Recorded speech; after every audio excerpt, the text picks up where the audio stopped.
Bonjour Rodolphe, Bonjour Jean-Merlin. merci d'avoir accepté de venir te prêter au jeu du podcast Sans filtre. Alors aujourd'hui, je suis particulièrement ravie de t'avoir parce que j'ai regardé un peu le parcours de Solentiel que tu as fondé il y a quelques années. Et j'aimerais bien, pour commencer d'entrée de jeu, que tu puisses te présenter brièvement.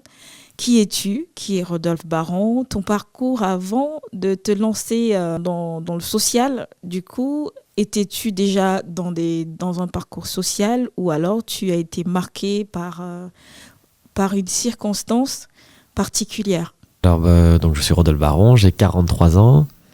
Je suis l'heureux papa de 5 enfants. D'accord. Et je suis marié donc depuis 24 ans maintenant. Ok. Moi je suis le cinquième garçon d'une famille de 8 garçons, d'une famille nombreuse. J'ai eu une enfance très heureuse. Et j'ai été passionné d'informatique dès l'âge de mes 8-9 ans, avec des grands frères ingénieurs qui m'ont mis un ordinateur entre les mains. Et j'ai connu les années 2000 avec l'arrivée d'Internet quand j'avais 18 ans. D'accord. Et donc j'ai créé une entreprise avec mon grand frère ingénieur. On a créé une entreprise d'édition de logiciels et de solutions web pour les agences immobilières. Ok. Donc, mon parcours professionnel a démarré comme ça. J'avais un bac+2 informatique. Et moi, ce qui m'intéressait, c'était surtout d'aller rencontrer des entreprises, donc en l'occurrence des agents immobiliers, et d'étudier avec eux quelles solutions mettre en œuvre et comment l'informatique et l'arrivée d'Internet allaient pouvoir leur permettre d'être plus efficaces. Et donc c'est une aventure qui m'a occupé de 2003 à 2018. Voilà, on a vendu nos parts en 2015. Et je suis sorti progressivement entre 2015 et 2018 de cette aventure entrepreneuriale palpitante et qui était un vrai succès. Ok. C'est très intéressant parce que ça permet de comprendre que tu es donc un entrepreneur dans l'âme. Et qu'est-ce qui personnellement te conduit à t'engager auprès des personnes en situation de prostitution? Alors il y a eu un grand déclic. Moi j'ai fait le constat à 32 ans d'être... je suis allé voir un matin mon épouse et je lui ai dit j'ai tout ce qu'il me faut dans la vie et je suis pas comblé, je suis pas pleinement heureux. Et j'avais pas de motif d'être malheureux, donc on avait des beaux enfants, mon entreprise marchait bien, donc on avait également des moyens financiers, une maison avec piscine, une belle voiture, on pouvait voyager autant qu'on voulait. Et pourtant il y avait comme un vide intérieur. Et j'ai lu le livre d'un entrepreneur qui s'appelle Jean-Marc Potvin, qui était un des cofondateurs de Kelkoo et qui est devenu ensuite directeur Europe technique de Yahoo. Et un livre qui s'appelle Les mots ne peuvent dire ce que j'ai vu, qui relate sa conversion spirituelle très forte et un peu soudaine sur les chemins de Saint-Jacques de Compostelle. D'accord. Et en lisant ce livre, je me suis rappelé moi mon enfance chrétienne et j'ai eu une expérience spirituelle très forte également quelques mois plus tard. Et cette expérience m'a conduit à rencontrer l'association Magdalena. D'accord. Qui va à la rencontre des plus pauvres, des personnes en précarité, en partageant des repas toutes les semaines. D'accord. Et qui fait donc des tournées du cœur la nuit auprès des personnes en situation de prostitution. Okay. Donc voilà, ma conversion spirituelle un peu soudaine m'a tourné vers les plus pauvres et j'y trouve une joie assez incroyable. Ok. Que t'a apporté cette expérience précisément? Comment ça se passe? Comment ça s'opère entre ton activité au sein de l'association Magdalena et ce moment où tu te dis j'aimerais bien apprendre... Peut-être que je vais vous le relater à travers le témoignage d'une femme. Magdalena, c'est une association qui cherche à avoir des rencontres, on va appeler dans la gratuité de la relation. C'est-à-dire qu'on n'est pas là en tant que... On est là en tant que bénévole, on n'est pas là en tant que travailleur social, on n'est pas là pour apporter une réponse aux problématiques des gens qu'on rencontre. D'accord. Mais uniquement dans le cadre de la rencontre, uniquement d'être là, comme des amis. Et j'ai une jeune femme qui, quelques années après notre première rencontre, une jeune femme qui était sortie de la prostitution grâce à Solentiel, etc., qui vient me voir dans mon bureau et qui me dit « Rodolphe, il faut que je te raconte notre première rencontre, comment moi je l'ai vécue. » Et donc elle m'explique, elle me dit « Je venais d'arriver en France, j'avais été vendu par ma famille, elle venait du Nigeria, J'avais traversé la Libye, passé dans une maison close. Ensuite, j'ai pris le bateau pour traverser l'Italie, des bateaux gonflables, où beaucoup de migrants décèdent en mer. Et arrivé en Italie, elle pensait que sa nouvelle vie allait pouvoir démarrer. Et là, elle a été donc mise en prostitution. Et donc ensuite, acheminée jusqu'à Grenoble. Et elle me dit, c'était bizarre, quand tu es venu nous voir avec tes amis, donc de l'association Magdalena, elle me dit, on n'a vraiment pas compris. D'abord, votre café était imbuvable, votre anglais était incompréhensible, et vous n'avez proposé aucune aide, rien de concret. Okay. Et elle me dit, mais c'est pas ça le pire, Rodolphe. Le pire, c'est qu'on vous a vu revenir toutes les semaines. Et au bout de 3 mois, elle m'a expliqué qu'elles se sont réunies, elles étaient 7 femmes au même endroit, en prostitution, à vivre ensemble, sous la coupe d'une proxénète. Elle me dit, on s'est réunis et on s'est dit, mais pourquoi ils viennent nous voir, ces gens-là? Et là, elle m'a dit quelque chose de très beau. Elle m'a dit, on s'est dit, puisque vous ne veniez pour rien de concret, c'est que vous veniez uniquement pour nous et que vous nous aimiez. Wow. Et ce jour-là, on a décidé de vous faire confiance et de vous inviter chez nous. Et donc, ce que j'apprends avec Magdalena, parce que je suis toujours engagé à Magdalena, c'est vraiment que la gratuité dans la rencontre, elle est extrêmement difficile dans la relation parce qu'on est pauvre de cœur, on a du mal à... moi, je suis un handicapé du cœur, je ne sais pas comment... La relation au départ est très complexe, mais en fait, quand on se laisse le temps, le lien de confiance s'instaure. D'accord, ok. Et donc voilà, donc je suis allé, pour rebondir sur Solentiel, je suis allé dans cet hébergement où elles étaient. Et là, mon côté entrepreneur est ressorti. Je leur ai demandé ce qu'on pouvait faire concrètement pour elles. Et donc, elles ont exprimé le désir de sortir de la prostitution. Et c'est de ce désir qu'est née l'idée de Solentiel et de la création de l'association. D'accord, ok. Et donc après, du coup, en 2017, tu décides d'en faire une association structurée que tu crées à Grenoble, précisément. J'imagine que tu as été confronté quand même à un certain nombre de difficultés. Peux-tu nous en dire un peu plus sur ces difficultés que tu as rencontrées au démarrage? Alors, je crois que déjà pour créer Solentiel, on est quand même parti c'était la demande de ces femmes d'avoir un travail pour sortir de la prostitution et plus précisément de faire du nettoyage. D'accord. Et comme c'était leur demande, ça nous a ouvert beaucoup de portes. Et on a eu un miracle administratif. Okay. J'ai eu la chance de pouvoir avoir au téléphone la directrice de la direction départementale du travail. Okay. Je lui ai expliqué la rencontre de ce groupe de femmes qui voulaient sortir de la prostitution et leur nécessité d'avoir un travail, mais elles n'avaient pas de papier. Ouais. Et cette femme m'a dit, écoutez, il faut vous créer une association dédiée pour elles, que vous soyez employeur. Et dans ce cadre dérogatoire, vous serez à but non lucratif, donc sur un secteur en tension de main-d'œuvre qui est le monde de la propreté.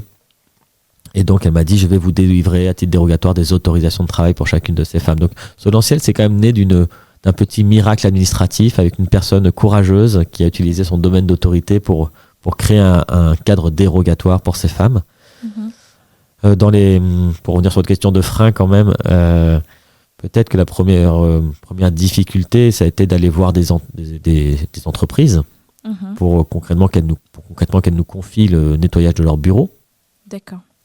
Et là, il faut attraper le dirigeant, lui faire un pas de côté, le faire s'arrêter et lever la tête de son business et lui dire, attends, en fait, en plus de tout ce que tu fais de bien dans ton entreprise, est-ce que tu voudrais pas confier le nettoyage de tes bureaux à Solentiel et ainsi participer à la reconstruction de nouvelles vies pour ces femmes victimes de prostitution?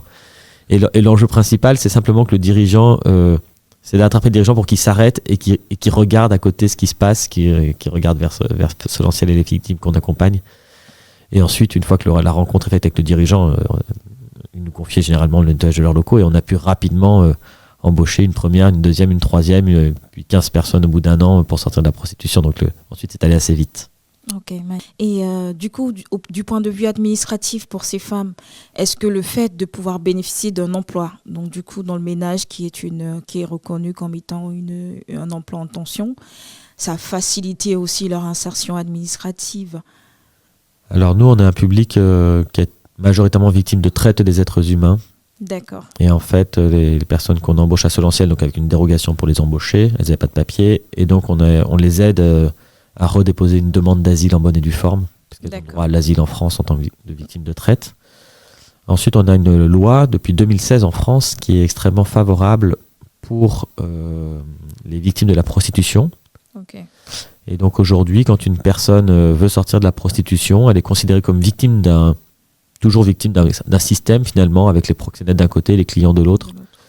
Et donc, on présente la situation administrative de ces femmes en préfecture en tant qu'association agréée. Ok. Et la préfecture délivre une autorisation provisoire de séjour qui peut s'étaler pendant 2 ans, Ok. avec à la fois le droit de travailler, mais également le droit d'accéder à un logement social, par exemple, et tous les droits sociaux classiques qui permettent une insertion sociale et professionnelle complète. Raconte-moi spécifiquement le choix du secteur du nettoyage. En fait, quand on rencontre une femme en prostitution et quand on lui demande ce qu'elle aurait envie de faire, la réponse qui vient le plus fréquemment, c'est « mais moi, je ne sais faire que la prostitution ». C'est-à-dire que la personne a une image, elle est tellement abîmée souvent par la prostitution qu'elle a une image très dégradée d'elle-même, une confiance réduite à zéro. Et donc voilà, donc moi, ensuite quand on pousse un peu plus loin la question, dire « mais oui, mais si tu peux faire autre chose », la deuxième réponse, c'est toujours je pourrais faire du nettoyage. D'accord, ok. Métier qui paraît immédiatement accessible en termes de compétences Ok, et qui ne nécessite pas de parler extrêmement bien français. ok. Donc moi, c'était d'ailleurs la demande exprimée par ce groupe de femmes que j'ai rencontré. Ok. Et donc j'ai pris cette demande. Je n'ai pas choisi ce secteur, Ok. j'ai pris leur demande. Ensuite, évidemment, l'enjeu, c'est d'ouvrir le champ des possibles. Donc pendant le parcours de 2 ans d'accompagnement à Solentiel, où les personnes font du nettoyage, on a également ajouté depuis d'ailleurs le métier de la restauration collective. Donc maintenant, on a 2 métiers, le nettoyage et la restauration collective. Notre enjeu, c'est qu'elles reprennent confiance en elles, qu'elles se rendent compte de leur potentialité, et donc de leur ouvrir le champ des possibles, et qu'à la sortie des 2 ans de Solentiel, elles puissent aller vers un métier choisi, soit directement dans l'emploi, soit via une formation qualifiante. D'accord, ok, très bien, merci. Quels ont été donc pour toi, à ce moment-là, les partenariats cruciaux durant la première année de démarrage de Solentiel? Ah oui, on a besoin de beaucoup de partenariats pour lancer une œuvre comme celle-là. J'en citerai plusieurs. Bon, d'abord, la direction départementale du travail de l'Isère, qui nous a facilité la question administrative. Il faut également avoir des mécènes. Donc, on a eu 2 fondations qui ont financé le lancement de Solentiel. D'accord. Parce que l'accompagnement, ça coûte. Donc voilà, on a également eu des entreprises partenaires. Moi, j'ai utilisé mon réseau que j'avais constitué pendant une 15aine d'années avec ma boîte précédente. Ok. Je suis allé revoir ces chefs d'entreprise en priorité et une majorité m'a accordé sa confiance. Okay. Et puis également, on a en termes de partenaires tous les acteurs sociaux, puisque nous, Solentiel, on est sur un accompagnement social et un emploi. Mais l'accompagnement social, en fait, on coordonne des choses, mais après, il faut des acteurs spécialisés sur les questions de la santé mentale, sur la question de la santé corporelle, sur la question de l'hébergement, sur la question de trouver un mode de garde pour les enfants quand il y en a. Donc voilà, donc il faut s'entourer de différents acteurs sociaux, des associations, des acteurs institutionnels qui vont permettre une insertion sociale complète pour la personne accompagnée. Vous-même, Solentiel, est-ce que vous vous déployez sur ces sujets-là, l'accompagnement social, l'insertion pro, l'hébergement, ou alors est-ce que vous travaillez aujourd'hui avec des acteurs associatifs spécifiques qui font le relais sur ces sujets-là auprès de Solentiel? Alors principalement, on s'appuie sur des acteurs spécialisés, chacun dans leur domaine. D'accord, ok. Ce qu'on va garder en interne, donc c'est des assistantes sociales qui vont coordonner l'ensemble pour s'assurer qu'il n'y ait pas de trou dans la raquette et que la personne soit vraiment bien accompagnée sur l'ensemble des domaines de sa vie privée. On a également, en tout cas en finance, on s'appuie sur un prestataire professionnel des cours de français.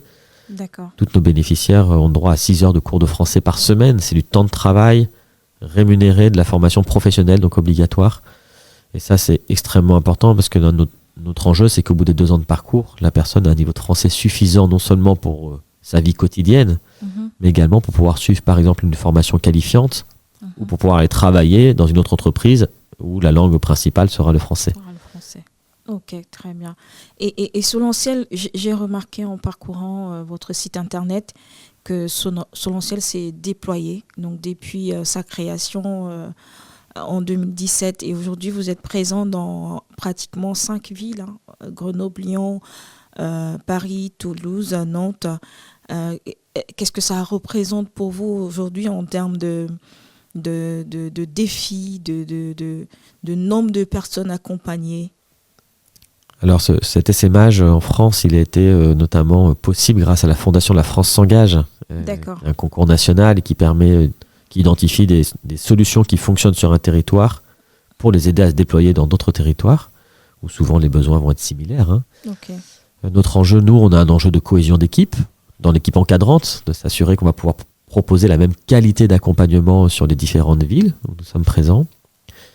Ça, c'est le principal enjeu. Et puis, de s'adapter aussi aux réalités de chaque territoire, D'accord. avec des acteurs qui vont être différents d'un territoire à l'autre, des interlocuteurs dans les institutions publiques qui vont être différents, qui ont une approche de la prostitution parfois différente également. Et donc, il y a aussi toute une pédagogie pour installer Solentiel et faire en sorte d'être soutenu à la fois sur le plan institutionnel, par les acteurs sociaux, et trouver également des entreprises partenaires sur chaque territoire. Sur chaque territoire. Et qu'est-ce que ça représente en termes de personnes accompagnées pour Solentiel aujourd'hui? À Grenoble, on a 25 personnes en parcours aujourd'hui. Okay. Au total, on a 55 en France. Donc, dans chaque autre ville, on a une dizaine de personnes.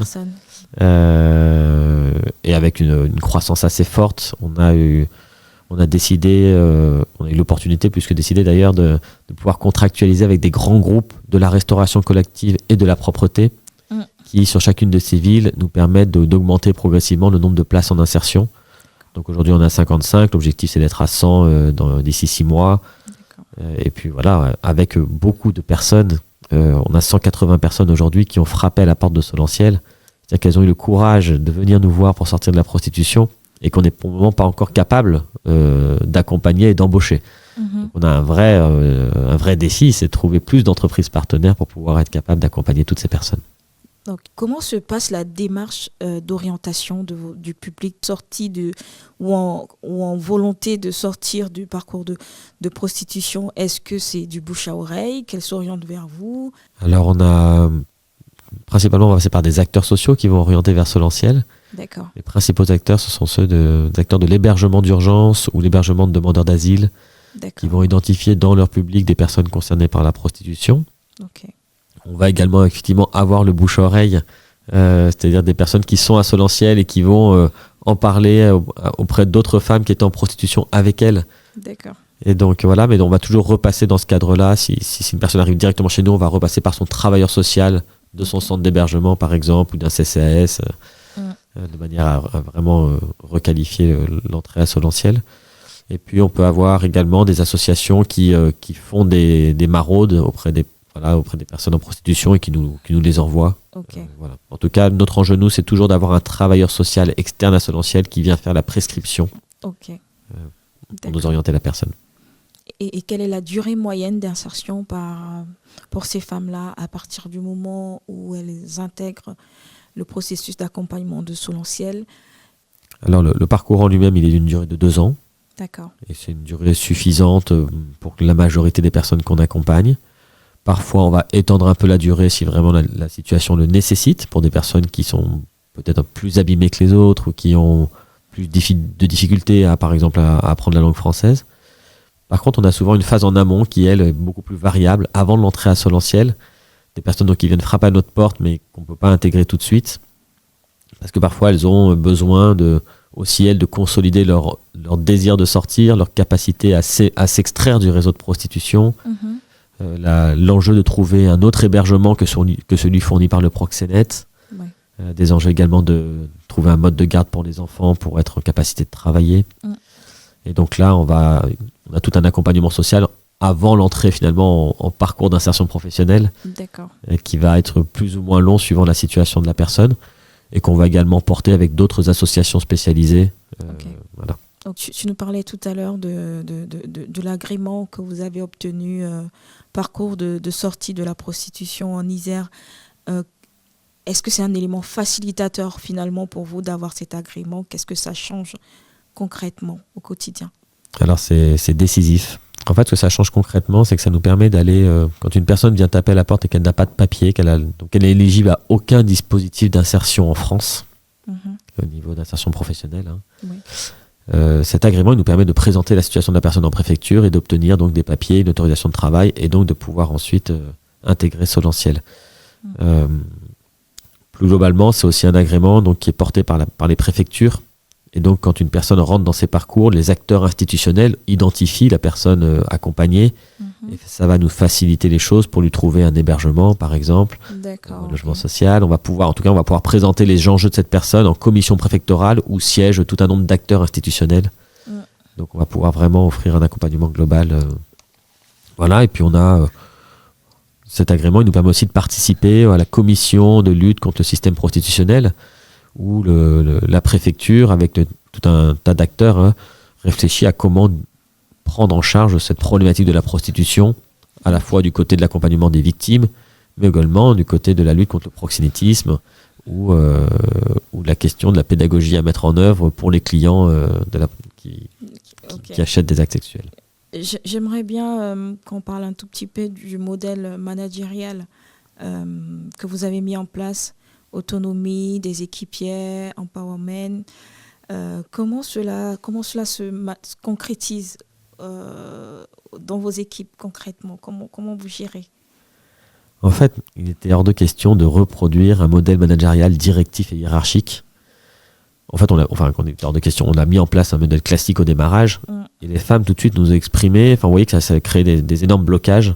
Okay. Parce que dès qu'il y avait une parole managériale un peu forte et un peu autoritaire, je pense que ça. Enfin, c'est pas je pense, elles nous l'exprimaient ensuite. Ça leur rappelait ce qu'un proxénète pouvait leur dire. Okay. Tu dois aller travailler ce soir, tu dois me ramener de l'argent. Et si jamais la jeune femme mettait la moindre opposition, c'était un non très sec, et puis ensuite c'était de la violence physique évidemment pour la contraindre. Et donc on a cherché d'autres modèles, et donc on travaille aujourd'hui en holacratie, et on a des règles assez simples. Par exemple, tout ce qui n'est pas interdit est autorisé, donc il y a une prise d'initiative possible pour tout le monde. On a une deuxième règle qui est quand il y a une décision qui est prise, les personnes les plus impactées par la décision doivent pouvoir donner leur avis, normalement doivent pouvoir même prendre elles-mêmes la décision. D'accord. Voilà. Donc ensuite, c'est un modèle qui fonctionne très bien, qui permet une vraie émancipation. Je me souviens d'une équipe qui nous a dit un jour, nous ne sommes pas des agents d'entretien, nous sommes des businesswomen. D'accord. Voilà. C'est-à-dire qu'effectivement, elles apprennent à gérer leur organisation de travail, les congés de l'équipe, discuter de savoir si on va garder un contrat de prestation ou l'enlever, parce que parfois on peut avoir des contrats de prestation qui ne sont pas forcément adaptés à ce qu'on a envie de faire. On va avoir la question de ce qu'on recrute, est-ce qu'on est capable de recruter une nouvelle équipière en insertion ou pas encore, en fonction de la charge de travail qu'on a. Il y a la question du budget, qu'est-ce qu'on fait du budget quand il y a un peu d'excédent, est-ce qu'on le garde, le conserve, est-ce qu'on redistribue en prime, est-ce qu'on achète du nouveau matériel. Voilà. Ensuite, la réalité, c'est que ça dépend beaucoup à la fois des personnes en insertion et de leur volonté de prendre des initiatives et des responsabilités. Et là-dessus, on les laisse très libres. Il y en a qui n'ont pas forcément envie, et c'est OK comme ça. Et puis, ça dépend aussi de l'encadrant technique, de sa capacité aussi à lâcher du pouvoir, entre guillemets, de manière à laisser les autres prendre la place. Mais en tout cas, c'est vraiment notre ADN et notre philosophie d'organisation. D'accord, OK. C'est très marquant comme modèle de management, parce qu'en fait, vous intégrez les fragilités du public, et vous avez finalement trouvé un modèle qui s'adapte bien à leur parcours de vie, à leur, j'ai aussi l'impression, à leur posture dans cet environnement où elles trouvent progressivement leur place. Justement, parlant de rentabilité, de ressources, d'où viennent les ressources de l'association Solentiel? Alors, on a 3 types de ressources aujourd'hui. La plus grosse ressource, c'est la moitié de notre budget, c'est le chiffre d'affaires. C'est-à-dire que les prestations de nettoyage et de restauration collective sont facturées à nos entreprises partenaires. D'accord. Et donc, nous payent pour ça. La deuxième ressource, ce sont des mécènes privés. Okay. Donc, majoritairement des fondations d'entreprises ou des fondations familiales. Okay. Et on va avoir une troisième ressource qui sont les fonds publics, parce qu'on est conventionné comme structure d'insertion par l'activité économique en Isère. Okay. Et ça nous permet de toucher des aides au poste, donc des subventions liées à chaque contrat d'insertion. Voilà, et ça représente 20% aujourd'hui de notre budget. Et tu as été nommé chevalier de l'Ordre national du mérite. Qu'est-ce que ça représente pour toi aujourd'hui d'avoir cette reconnaissance finalement de la part des institutions. Est-ce qu'au bout de quelques années, ça représente pour toi de l'espoir? Est-ce que ça représente pour toi de la valorisation, pas forcément au niveau personnel, mais plus au niveau structurel de la cause que tu portes? Qu'est-ce que ça représente à tes yeux, ce type de prix que tu reçois? Alors c'est toujours difficile de recevoir ce type de prix, parce que c'est vrai qu'on a souvent des prix qui sont donnés à des personnes physiques. Donc, en l'occurrence, moi, en tant que fondateur de l'association, donc je l'ai reçu à double titre, Magdalena et Solentiel. Alors qu'en fait, c'est la résilience de ces femmes qui est incroyable. Et Solentiel, je l'ai créé avec ce groupe de 7 jeunes femmes du Nigeria. Donc moi, je suis toujours un peu gêné par ces prix. Et à la fois, ils nous permettent une mise en lumière de Solentiel. Ils permettent de crédibiliser notre action. C'est une reconnaissance institutionnelle forte. Et donc ça, moi, je l'utilise en disant, quand on discute avec les pouvoirs publics et que je vois que ça bloque, je dis, mais en fait, on a aussi une reconnaissance de votre part. Donc, il faut maintenant aller plus loin et aller au bout de votre idée. Donc voilà, et c'est vrai que du coup, on candidate sur des prix aussi, parfois sur des concours, notamment d'entrepreneurs, sur l'engagement sociétal, par exemple, etc. Mais c'est qu'un moyen de mettre en lumière et d'avoir une sorte finalement de publicité gratuite de Solentiel, avec comme unique objectif de pouvoir accompagner toujours plus de femmes. Que sont devenues les 7 femmes de la création du départ? Alors, elles sont aujourd'hui sorties de la prostitution.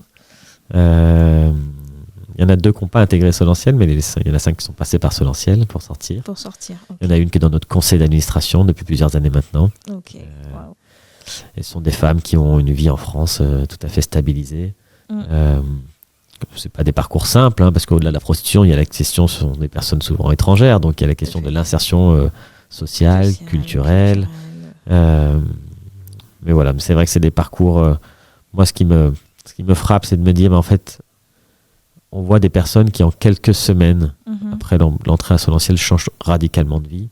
D'accord. Je me dis, mais en fait, il ne faut pas grand-chose pour qu'elles changent de vie, ces personnes. Si on leur propose un travail et un accompagnement qui doit être lié au travail, il faut un accompagnement social. Mais en fait, si on propose ça, elles changent de vie. J'aimerais bien justement que tu nous partages parmi ces parcours de femmes. Il y a forcément un échantillon qui sort du lot et qui souvent conforte ton choix de la prise d'initiative. Ouais, c'est une jeune femme, c'était une des 7 premières. Et donc une fois que elles m'ont exprimé leur désir en groupe, il y en a une vraiment avec qui était un peu locomotive. D'accord. Et avec qui on a construit Solentiel ensemble, donc entre décembre 2016 et avril 2017, donc pendant 5 mois. Et en fait, pour aller plus vite, je lui ai proposé de quitter tout de suite l'hébergement de sa proxénète et de venir dans notre famille. Okay. Et donc, elle a accepté. Et les 6 autres m'ont raconté après qu'ils pensaient qu'elle allait être tuée par la proxénète. D'accord. Et donc, ils l'ont regardée. Moi, je suis allé chercher en bas de l'immeuble de la proxénète. Donc, il y avait les 6 autres femmes qui ont chargé les valises. Parce que ça reste des femmes, elles ont beaucoup de valises quand même. Ouais. Non, je plaisante.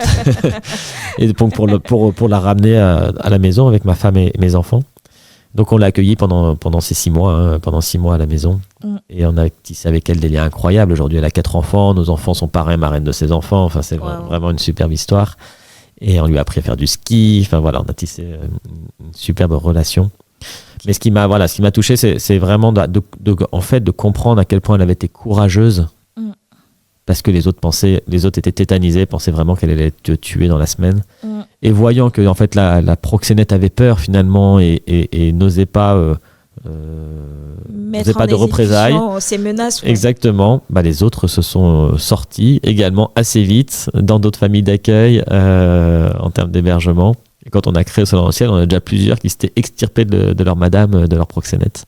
J'ai regardé une de tes vidéos où tu racontais le parcours de l'une d'elles qui justement était endettée dès son arrivée, et elle était endettée d'une somme, je crois, d'une 30aine de milliers d'euros dont tu parlais. C'est cet engagement elles sont liées en fait par une réclamation on a payé ton voyage, ça nous a coûté ça, et du coup tu me dois de l'argent, même si elle sort du système, on sent que la personne continue à réclamer l'argent. Ouais, alors il faut avoir en tête que c'est une dette totalement fictive. Tout à fait. Parce que la place sur un ballon gonflable sur la Méditerranée se négocie plutôt aux alentours de entre 1 000 et 2 000 euros. Alors que là, effectivement, le réseau va réclamer 30, 35, 40 000 euros. Moi, une des femmes qu'on avait accompagnées aussi à démarrage, par exemple, le réseau va réclamer 50 000 euros. Puis au moment où elle est arrivée aux 50 000 euros, elle lui a dit bah non, c'est plus 50, c'est 70. Ah, donc Et elle a travaillé, elle s'est prostituée pour 50 000 euros. Ouais, elle a remboursé ensuite quasiment jusqu'à 70. Et à 70, ça passait à 90. Et là, elle a fait une tentative de suicide. Et moi, je l'ai rencontrée, envoyée par une travailleuse sociale, juste après sa tentative de suicide. En fait, le réseau, tant que la jeune femme est prête, parce qu'elle est assujettie, à continuer à travailler, ils augmentent la dette. Enfin, la dette est totalement fictive. On a aussi un public de personnes transsexuelles sur notre antenne de Paris, de Nanterre, qui parfois va avoir des opérations chirurgicales. Et souvent, c'est fait par des réseaux, soit en Amérique du Sud, souvent c'est les personnes d'Amérique du Sud, dans l'occurrence, les personnes qu'on accompagne. Et donc, la dette, c'est ça. C'est dire, tiens, tu as fait une opération dans des conditions souvent assez désastreuses. Et maintenant, tu dois nous rembourser. Et donc, tu vas te prostituer au Bois de Boulogne à Paris pour rembourser cette dette chirurgicale. Et c'est pareil. Comme les personnes ne remboursent pas assez vite, on dit qu'il y a des intérêts. Et donc, la dette augmente indéfiniment. D'accord. Et puis, en plus de rembourser la dette au réseau, elles doivent payer tout un tas de frais. Les 7 personnes avec qui on a créé Solentiel, elles étaient à 7 dans un T2 bis, donc un petit T3. Dormaient par terre. Et elles payaient chacune un loyer à leur proxénète, plus un forfait pour Internet, plus un forfait pour l'eau, l'électricité. Tout était payé. Tout était payant, je veux dire. Donc, elles se prostituaient, elles devaient payer toutes ces charges. Elles doivent payer aussi un droit de trottoir. Et donc, et le solde final sert à rembourser la dette. Oh là là. Donc, c'est vraiment une exploitation très forte. Donc, c'est une dette fictive. Donc, l'enjeu, quand elles sortent, c'est de leur faire comprendre que c'est une dette fictive et qu'il est hors de question de rembourser la dette, puisqu'en plus rembourser la dette, ça veut dire participer financièrement au développement du réseau. Voilà. Tout à fait. C'est quand même incroyable de voir ce niveau de marchandisation de l'être humain en 2020, 2025. Et notre enjeu là, c'est vraiment ce qui nous freine aujourd'hui, c'est de trouver plus d'entreprises partenaires à Lyon. Voilà, trouver des entreprises avec des grands locaux, des hôtels, parce que le métier d'hôtellerie est un métier qui est vraiment intéressant, parce que c'est en horaire de jour, un travail en équipe, etc. Et des acteurs de la restauration collective. Voilà, et sur Lyon, on a énormément de femmes en attente aujourd'hui à Solentiel, et on n'est pas en capacité de les accueillir. Intégrer, Avez-vous une équipe dédiée à la prospection on ne pourra pas parler de démarchage parce que ce n'est pas une structure commerciale, mais quelle est votre approche méthodique? Tu nous as parlé de ton réseau qui t'a fortifié quand tu as commencé. Au-delà de ton réseau, tu nous as parlé des acteurs publics qui poussent, qui continuent. Tu nous as parlé des fondations qui sont aussi d'un grand appui. Comment faites-vous sur un territoire lorsque vous arrivez pour aller identifier des entreprises? Quelle est votre approche sur ce marché-là? Alors déjà, effectivement, on a une équipe à Solentiel, on est 15 sur on va dire l'équipe encadrante au global, répartie à Grenoble et dans les 4 autres villes. Et dans chaque antenne, dans chaque ville, on a un encadrant technique responsable d'activité économique et une ou plusieurs conseillères en insertion. Et c'est le responsable d'activité économique, donc également encadrant technique, qui est chargé d'aller voir des entreprises prospects. Donc on est une démarche commerciale assez classique, d'aller rencontrer les entreprises, les chefs d'entreprise, et de leur présenter Solentiel, et de les inviter à faire un pas de côté et à nous confier donc du nettoyage, de la restauration, etc. Ensuite, on a changé de stratégie il y a 1 an, on a décidé d'aller voir des grands comptes. Et donc, ces grands comptes, des entreprises comme Elior, Happy Restauration, le groupe Honnête en nettoyage, sont en capacité, si demain j'ouvre une nouvelle ville, il y a 9 chances sur 10 que ces grands comptes ils soient également présents dans cette ville-là. D'accord. Et donc, la démarche commerciale, entre guillemets, elle sera beaucoup plus facile puisqu'on aura déjà des partenaires présents. Voilà. Mais après, sinon, on communique. Ce podcast en fait partie, par exemple. On peut espérer que dans les auditeurs, peut-être quelqu'un se dise « moi, je connais un hôtelier qui pourrait confier le nettoyage de ses chambres à Solentiel. Un hôtel, c'est tout de suite pour nous entre 3 et 8 places en insertion. Hein, donc, voilà, c'est aussi le fait de faire parler de Solentiel. De communiquer, oui, sur l'activité de Solentiel. Avez-vous envisagé ou envisagez-vous des collaborations avec des particuliers dans le cadre de vos prestations? Non, pour le moment, on a vraiment totalement exclu le particulier. En tout cas, au démarrage de Solentiel, on s'était posé la question entre le particulier ou l'entreprise, sachant qu'il faut faire un choix, parce que pour faire du service à la personne et que le particulier puisse bénéficier d'une déduction fiscale, il faut faire ça de manière exclusive. Et on trouvait qu'il y avait un vrai risque chez le particulier à avoir des particuliers malveillants qui nous appellent pour avoir une prestation de nettoyage qui serait en réalité derrière une prestation sexuelle. Et donc, pour ne pas mettre les femmes en danger, on a vraiment choisi, avec les partenaires sociaux avec qui on a co-construit le projet, d'aller vraiment vers le monde de l'entreprise. Ok, d'accord. Au niveau structurel, aujourd'hui, quelle est ta perception de l'approche ou alors du traitement du sujet que représente la prostitution au niveau structurel globalement? As-tu des préconisations dans la prise en charge de ce public? Penses-tu qu'on pourrait avoir des leviers supplémentaires à mettre en place?